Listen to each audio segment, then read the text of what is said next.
లో కని విని ఎరుగని రీతిలో ఓటమి అంచుల్లో రోజా ఉన్నారని చెప్పాలి. పూర్తి స్థాయిలో ఆమె ఓటమి కారణాలు అనేకమనే చెప్పుకోవచ్చు. ఎందుకంటే రోజా ముందు నుంచి కూడా దుందుడుకు స్వభావంతో ఇతరులపై అంటే ప్రతిపక్ష నేతలపై తన స్టైల్‌లో విరుచుకుపడే రోజా ఒక్కసారిగా ఇప్పుడు ఓటమి చవిచూడాల్సిన పరిస్థితి అయితే ఏర్పడిందని చెప్పుకోవచ్చు. మూడవసారి హ్యాట్రిక్ కొట్టి జగన్‌కు గిఫ్ట్‌గా ఇస్తానన్న రోజా ఎంతో ధీమాగా ముందు నుంచి కూడా తన నగర్లో గెలుస్తానని గెలుస్తాను కాబట్టే జగనన్న తనకు సీట్ ఇచ్చారని కూడా ఆమె పలుమార్లు మీడియా ముఖంగా తెలపడం జరిగింది. ఈ నేపథ్యంలోనే ఒక ఉత్కంఠభరితమైన పోరు నగరంలో కొనసాగుతుందని కూడా మనకి ముందు నుంచి విశ్లేషకులు చెప్తూ వస్తున్న పరిస్థితి అయితే కనిపించేది. కానీ ఒక్కసారిగా పోలింగ్ సరళిలో మార్పులు రావడం, అటు తర్వాత కౌంటింగ్ రోజు ఒక్కసారిగా ట్రెండ్ అనేది టీడీపీ వైపు వెళ్ళడం, దీంతో పాటుగా రోజా కనీవిని ఎరుగని రీతిలో ఆహ్, ఎవరైతే టీడీపీ ఎమ్మెల్యే అభ్యర్థి గాలి భానుప్రకాష్ ఉన్నారో, భానుప్రకాష్‌కు అత్యధిక మెజారిటీ రావడంతో ఒక్కసారిగా రోజా కౌంటింగ్ కేంద్రం నుంచి వెనుదిరగడం జరిగింది. ఈ నేపథ్యంలోనే అసలు అనుకోని రీతిలో రోజా ఓటమి అయితే ఖాయమైందనే మనం చెప్పుకోవచ్చు. అయితే రోజా ఓటమికి అనేక కారణాల్లో ముఖ్యమైనదిగా మనం చెప్పుకోవాల్సింది ఒకటే. ఎప్పుడు కానీ ఫ్యామిలీ పైన గానీ, ఇతరుల కుటుంబ విషయాలు కానీ పదే పదే మాట్లాడుతూ బహిర్గతం చేయడం కూడా ముఖ్య కారణంగా మనకి తెలుస్తూ వస్తుంది. ముఖ్యంగా పవన్ కళ్యాణ్ కావచ్చు, చంద్రబాబు కావచ్చు, ఇతర ప్రతిపక్ష నేతలను తనదైన స్టైల్‌లో వారి ఫ్యామిలీని కూడా ఇరుకున పెట్టి వారిని రాజకీయంలోకి లాగడం అయితే పూర్తి స్థాయిలో ప్రజలకు నచ్చని పరిస్థితిగా మనం చెప్పుకోవచ్చు. అయితే ఈ ఈ నేపథ్యంలోనే చాలామంది నాయకులను ఆమె అంటే మాటలతో దాడి చేయడం, ప్రతి దాడిలో కూడా ఆమె ఒకంత సింపతి పొందిన పరిస్థితి అయితే కనిపిస్తుంది. అయితే కొన్ని కొన్ని ఘటనల నేపథ్యంలో రోజాకు కూడా ఒక సింపతి ఉన్నదన్న ఒక అంశం అయితే మనం స్పష్టంగా చెప్పుకోవాలి. ఎందుకంటే పూర్తిగా ఆమె పైన విమర్శలు చేసినప్పుడు కొందరు ఆమెకు సపోర్ట్ చేసిన పరిస్థితి, సినీ తారలు సైతం కొంతమంది సపోర్ట్ చేసిన పరిస్థితి మనం చూస్తూ వచ్చాం.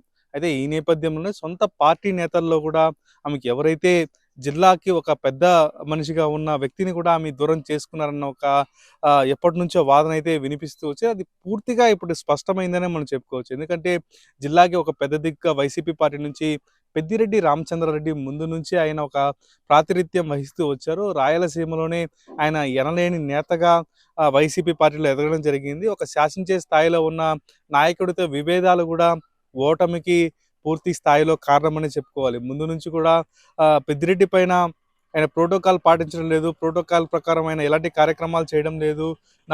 సొంత నియోజకవర్గంలో ఆయనొచ్చి పలుమార్లు తిరుగుతున్నారనే ఆరోపణలు కూడా చేయడం జరిగింది. అలాగే నారాయణ స్వామితో ఉన్న విభేదాలు కూడా ఒకంత కారణమనే మనం చెప్పుకోవచ్చు. ఇక ఎవరైతే స్థానిక నేతలు అంటే రోజాకు దగ్గరగా ఉన్న నేతలను సైతం ఈ మంత్రి అయిన తర్వాత దూరం పెట్టారనే ఒక అభిప్రాయం అయితే ప్రజల్లో ఉందనే చెప్పుకోవాలి. పూర్తి స్థాయిలో ఆమె వారిని దూరం పెట్టి ఒక అహంకార ధోరణిలో వారిని దూరం చేసుకుందని కూడా కొందరు విశ్లేషకులు చెప్తున్న పరిస్థితి. దగ్గరగా ఉన్న కార్యకర్తలు కూడా చెప్తున్న పరిస్థితి.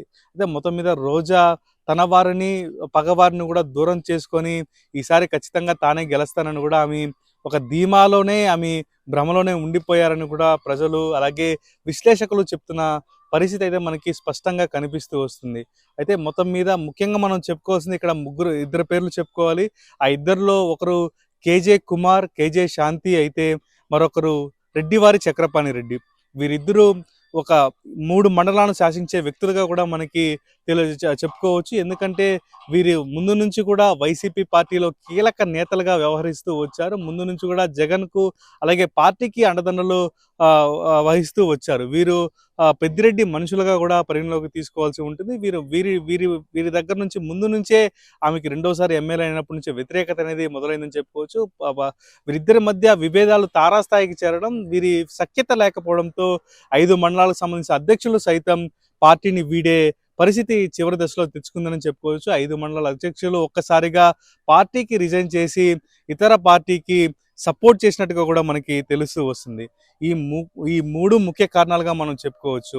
ఇక ఇంకా మిగిలిన 2 కారణాలు ఏంటంటే రోజా తన దుందుడుకు స్వభావంతో ఇక్కడే కాదు, బయటే కాదు, ఇంటర్నల్‌గా కూడా కొన్ని విషయాలను ఆమె బహిర్గతం చేయడం జరిగింది. దీంతో పాటు పార్టీ నేతలను కూడా దుర్భాషలాడిన సంఘటనలు కూడా ఉన్నాయని కూడా వారు చెప్తున్న పరిస్థితి కనిపిస్తూ వస్తుంది. అయితే ఆయన వారిని కూడా పట్టించుకోకపోవడం ఇక్కడ ఒక పెద్ద సమస్యగా మారిందని వారు చెప్తున్న పరిస్థితి అయితే మనకి తెలుస్తూ వస్తుంది. ఇక మంత్రిగా అయినప్పటి నుంచి రోజా ప్రజలకు అందుబాటులో తక్కువయ్యారని కూడా చెప్పే పరిస్థితి వస్తుంది. అపాయింట్మెంట్ ఉంటేనే ఆమె కలుస్తారు. లేకపోతే కలిసే వీల్లేదని కూడా కొంతమంది చెప్తున్న పరిస్థితి. అయితే మొత్తం మీద సినారియో అంతా చూసుకుంటే రోజాకు ఎన్నో కారణాల వల్ల ఓటమి అయితే చవిచూడాల్సి వచ్చింది. ఇక ధీమా ముఖ్యంగా జగనన్న ఇచ్చిన పథకాలే నన్ను గెలిపిస్తాయి. నేను ప్రజలకు మంచి చేశానన్న ఒక ధీమాలో ఆమె ఇన్నాళ్ళు ఉండిపోయారు. ఖచ్చితంగా నాకు 10,000 మెజారిటీ వస్తుంది. నేను జగనన్నకు ఈ మెజారిటీని గిఫ్ట్‌గా ఇస్తానని కూడా ఆమె ముందు నుంచే చెప్పడం జరిగింది. ఇక ఎగ్జిట్ పోల్ సమయంలో కూడా ఆమె పూర్తి స్థాయిలో ధీమా వ్యక్తం చేశారు. అంటే నేనే గెలుస్తాను.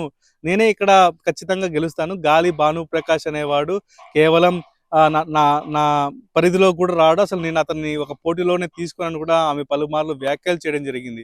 అయితే ఈ ఈ వ్యాఖ్యలను సీరియస్‌గా తీసుకున్న టీడీపీ కూడా అదే లెవెల్‌లో గ్రౌండ్ లెవెల్‌లో వర్క్ చేసినట్టు కూడా మనకు తెలుస్తూ వస్తుంది. పైకి కనపడకపోయినప్పటికీ లోపల టీడీపీ కూడా భారీ స్థాయిలో గ్రౌండ్ వర్క్ నిర్వహించి ఎక్కువ ఫోకస్ ఆహ్, నగిరి పైన పెట్టడం జరిగింది. ఈ నేపథ్యంలోనే భానుప్రకాష్ కూడా భారీ మెజార్టీ దిశగా దూసుకెళ్లి విజయాన్ని కైవసం చేసుకున్న పరిస్థితి అయితే మనకు కనిపిస్తూ వస్తుంది. మొత్తం మీద రోజాకి ఈ 4 కారణాలతో పాటుగా ఎక్కువ ఫైర్ బ్రాండ్‌గా పేరు తెచ్చుకుంది. అనవసరమైన మాటలు మాట్లాడుతుంది. ఇవే కాకుండా ఏదో ఊరికి మంచి చేశానని చెప్పడం, దాన్ని పబ్లిసిటీ తీసుకురావడం. అంటే ఇప్పుడు మీరా సాహెబ్ పాలెం కావచ్చు, ఇతర గ్రామాలను దత్తత తీసుకోవడం, ఆ గ్రామాల్లో జగనన్న బర్త్‌డేకే తీసుకోవడం. అంటే జగనన్న బర్త్‌డే కాకుండా సామాన్యంగా మరిన్ని రోజుల్లో చేయొచ్చు కదా! ఎందుకు అలాంటి నిర్ణయం తీసుకోవాలని. కానీ ఆ దత్తత తీసుకున్న గ్రామాలు కూడా అధ్వాన దశలో ఉన్నాయి. వాటిని పట్టించుకున్న పాపాన పోలేదని కూడా కొన్ని విమర్శలున్నాయి. ఇక కేవలం ఒక పాపను దత్తత తీసుకొని, ఆ పాపని డాక్టర్ చదివించిన ఘనత అయితే రోజాకి ఉందని చెప్పుకోవాలి. అయితే దత్తత తీసుకున్న గ్రామాన్ని మాత్రం గాలికొదిలేసి అక్కడ సమస్యలను పెడచెవిన పెట్టారు. ఎవరైనా అడిగినా, ప్రశ్నించినా వారిని కేసులు పెట్టి బెదిరించారన్న ఒక ఆహ్, విమర్శలైతే ఆ నియోజకవర్గంలో పూర్తిగా ఉంది.